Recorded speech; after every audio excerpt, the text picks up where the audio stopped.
এত পরিষ্কার রুম।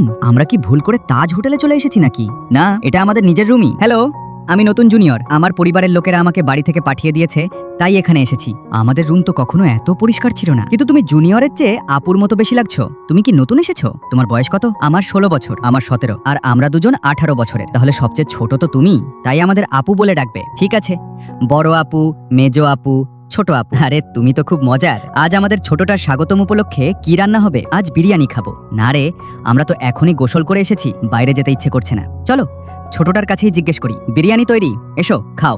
ওহ ওয়াও, এর স্বাদ তো একদম মায়ের হাতের রান্নার মতো। ছোট, তুমিও খাও। কে বলে সিনিয়র জুনিয়র একসঙ্গে থাকলে ঝগড়া হয়?